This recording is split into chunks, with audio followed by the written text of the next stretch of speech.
ស៊ុនជឿហេតុអ្វីបានជាអ្នកតែងតែរត់លឿនម្ល៉េះអ្នកសុខសប្បាយជាទេ是吧？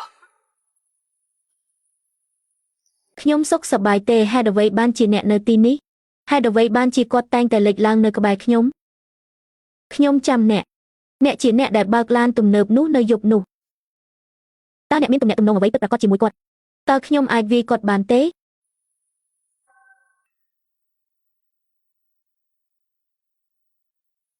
ហា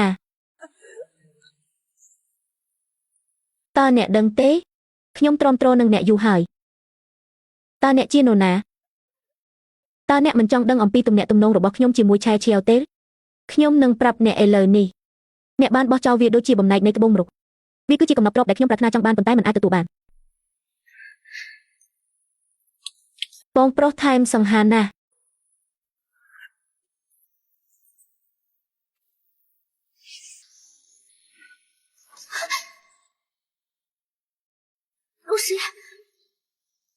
មេមានរឿងអ្វីជាមួយឆៀវតើខ្ញុំបានរៃអង្គាសប្រាក់ហើយឬនៅប្រាក់មិនត្រូវបានរៃអង្គាសបានទេប៉ុន្តែអ្នកបានរកឃើញមនុស្សនោះហើយសាឡាម៉ៃអាមេមានហើយអ្នកណាដែលជំពាក់លុយគេត្រូវតែសងលុយនោះវិញចាប់ពីពេលនេះទៅខ្ញុំលែងមានអ្វីពាក់ព័ន្ធនឹងគាត់ទៀតហើយយ៉ាងសៀវលុយខ្ញុំនៅឯណាខ្ញុំគ្មានលុយទេ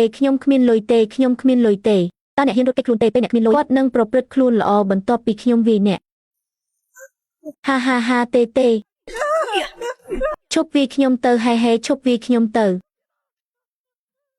មើលចុះសង្គ្រោះខ្ញុំផងឈប់វាយខ្ញុំទៅបើពួកគេប្រយុទ្ធគ្នាបន្ថែមទៀតនឹងមាននរណាម្នាក់ស្លាប់តោះទៅឈប់ឆ្លោះគ្នាទៅស្លឹកឈើឈៀវជឹងជួយសង្គ្រោះខ្ញុំឈៀវជឹង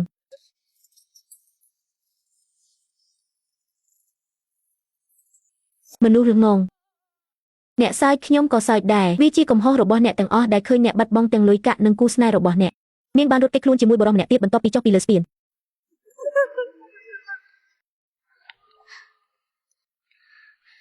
អរគុណអ្នកនិងមិត្តប្រុសរបស់អ្នកយ៉ាងសៀវវាចប់ហើយ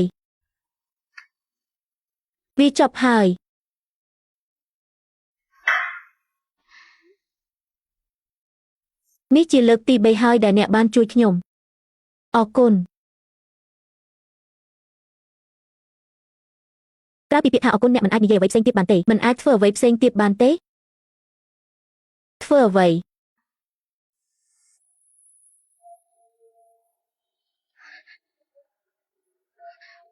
តើអ្នកគិតយ៉ាងណាដែរ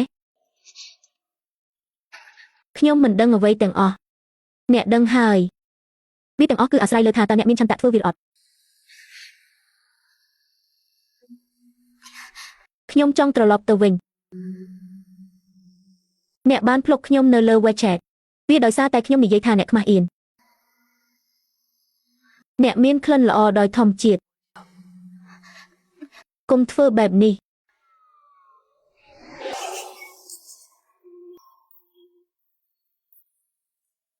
មិត្តប្រុសរបស់អ្នកមិនចង់បានខ្ញុំទេប៉ុន្តែខ្ញុំចង់បានខ្ញុំសុបិនឃើញអ្នករាល់យប់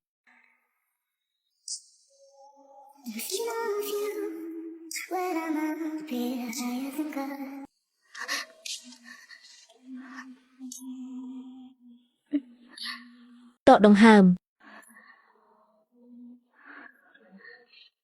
ខ្ញុំមិនដែលថាបអ្នកណាទេ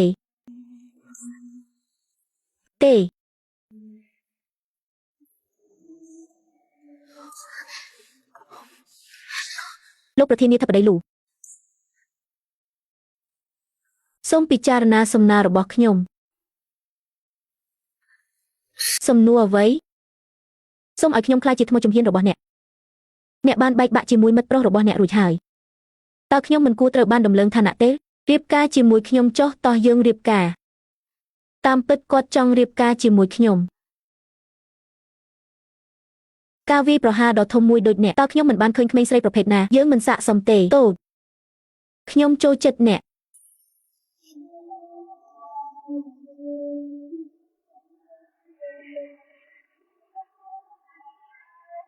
យ៉ាងសៀវស៊ីធ្លាប់ចូលចិត្តខ្ញុំខ្លាំងណាស់ដែរ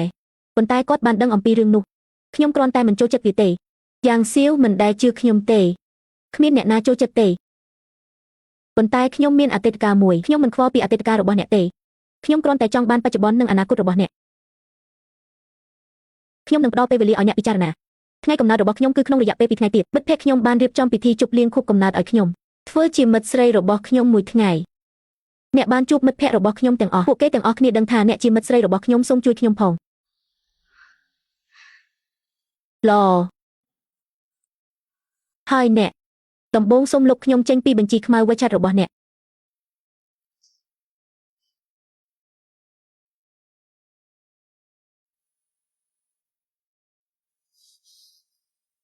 វីរបុរស